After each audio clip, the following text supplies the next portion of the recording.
तो यार demon slayer infinity castle ने इंडिया के हर थिएटर को हिला के रख दिया है, क्योंकि इसका ऑलमोस्ट हर शो हाउसफुल जा रहा है। और फाइनली ये मेरा पहला एनिमे मूवी एक्सपीरियंस भी था। लेकिन असली सवाल ये है कि क्या ये अपनी बनी हुई मैसिव हाइप पर खरी उतरती है या नहीं, तो चलो पता करते हैं। बट उससे पहले हेलो दोस्तों and welcome back to its movie time, the gateway to the real multiverse of pop culture. अगर तुम चैनल पर नए हो तो यार जल्दी से इट्स मूवी टाइम चैनल को सब्सक्राइब करो और जुड़ जाओ इस नई फैमिली से, क्योंकि तुम्हें यहाँ सब कुछ मिलेगा। तो बिना टाइम वेस्ट किए चलते हैं रिव्यू की ओर।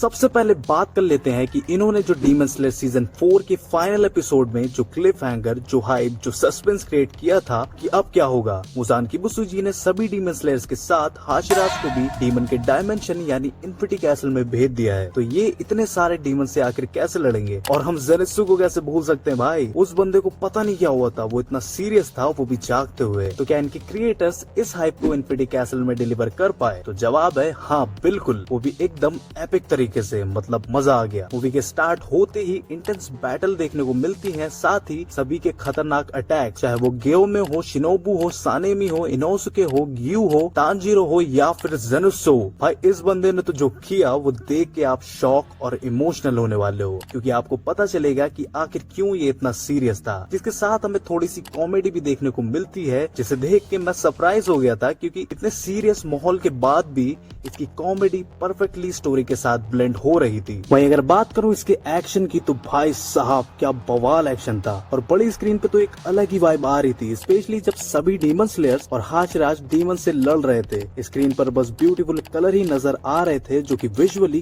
काफी अपीलिंग लग रहा था। साथ ही मैंने मूवी में कुछ चीजें नोटिस की, जैसे मूवी में हो रहे ब्लास्ट यानी धमाके, जो कि भाई बिल्कुल किसी लाइव एक्शन मूवी जैसे लग रहे थे, जिससे पता चलता है कि इस मूवी का एनिमेशन भी कितना जबरदस्त और ब्यूटीफुल है। वहीं अगर बात करूं इसके बीजीएम की, तो वो भी मुझे काफी सही लगा, स्पेशली मूवी का इंट्रो सॉन्ग, फिर कुछ रॉक म्यूजिक, और साथ ही मुझे इसके साउंड इफेक्ट भी काफी नेचुरल और ओरिजिनल लगे। चाहे वो ब्लास्ट साउंड हो, वुडन फ्लोर पर भागने का साउंड हो, या तलवारों के आपस में टकराने का साउंड हो, मतलब ये चीजें थिएटर में अलग ही फील दे रही थी। तो चलो अब बात कर लेते हैं इसके हाई एंड लो पॉइंट्स की। देखो ऑनेस्टली बताऊं तो मुझे इसका action, animation, visuals, music, stories, emotion, overall पूरी इन्फिनिटी कैसल मूवी ही एक हाई पॉइंट है। अब आप सोच रहे होगी कि जब ये सारे ही इसके हाई पॉइंट्स है, तो फिर बचा क्या जो लो पॉइंट्स में आता है। पहले इसी के साथ हम आते हैं इसके लो पॉइंट्स की तरफ, जो पर्सनली मुझे लगा। आपके ओपिनियंस डिफरेंट भी हो सकते हैं, तो देख लेना। देखो मैं जानता हूँ कैरेक्टर्स की स्टोरीज बहुत इंपॉर्टेंट रोल प्ले करती हैं डीमन स्लेयर यूनिवर्स में, और मैं सच बता रहा हूँ इनमें से एक स्टोरी तो आपको रोने पर भी मजबूर कर देगी, स्पेशली अगर आप जेन्युइनली एक डीमन स्लेयर फैन हो तो। लेकिन मेरे हिसाब से इसका लो पॉइंट भी इनके कैरेक्टर्स की स्टोरीज ही है। वो कैसे बताता हूँ। इमेजिन करो कि तुम फुल ऑन एड्रेनालिन मोड में हो और किसी डीमन स्लेयर या हाशिरा की किसी डीमन से इंटेंस फाइट हो रही है, बट सडनली फाइट के बीच में ही किसी कैरेक्टर का फ्लैशबैक स्टार्ट हो जाता है, जिससे थोड़ी देर के लिए वो इंटेंस मोमेंटम ब्रेक हो जाता है। मैं मानता हूँ कैरेक्टर्स को टाइम देना, उनका रीजन, उनकी जर्नी दिखाना कि वो जो है वो क्यों है, बहुत इंपॉर्टेंट है। लेकिन ये बने हुए मोमेंटम को स्लो कर देता है, जिसकी वजह से पूरी मूवी में आपको अप एंड डाउन जैसा फील हो सकता है। लेकिन आपको अगर इससे कोई फर्क नहीं पड़ता तो बहुत अच्छी बात है। इसी के साथ हम बढ़ते हैं आगे इसके अगले लो पॉइंट की तरफ, जो कि मुझे लगा कि इसके क्रिएटर्स ने डीमन स्लेयर के फाइनल सीजन में जो हाइप क्रिएट करी थी कि यार मुजान ने अब सभी को इन्फिनिटी कैसल में भेज दिया है, तो आगे अब होगा क्या। वो क्यूरियोसिटी, वो हाइप आपको डीमन स्लेयर इन्फिनिटी कैसल के एंड में मिसिंग लगेगी, क्योंकि मूवी को एंड किया गया है एक कैरेक्टर की स्टोरी के साथ, जिसमें एक डीमन आता है और कुछ बोलता है, जिसके बाद मूवी एंड हो जाती है। मतलब ऐसा कोई मोमेंट क्रिएट नहीं किया गया इस बार, जिसे देख के हमारा रिएक्शन कुछ ऐसा हो। बाकी बस यही दो लो पॉइंट मुझे नजर आए इन्फिनिटी कैसल में। बाकी अब बात कर लेते हैं कि मुझे मेरी पहली एनीमे मूवी का थिएटर एक्सपीरियंस कैसा लगा। तो उसका जवाब है ब्यूटीफुल, ब्रिलियंट, एपिक, फिनोमिनल, मजेदार, बवाल, मतलब एक नंबर। भाई मैंने जेन्युइनली बहुत एंजॉय किया है इन्फिनिटी कैसल को, जिसके लिए मैं इसे रेटिंग दूंगा 4.5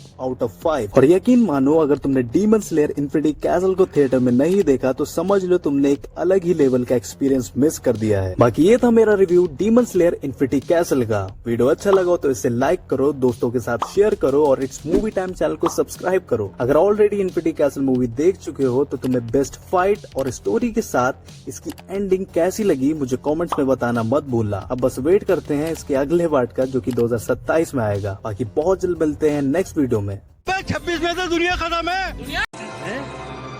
क्या ये क्या बक रहे हो?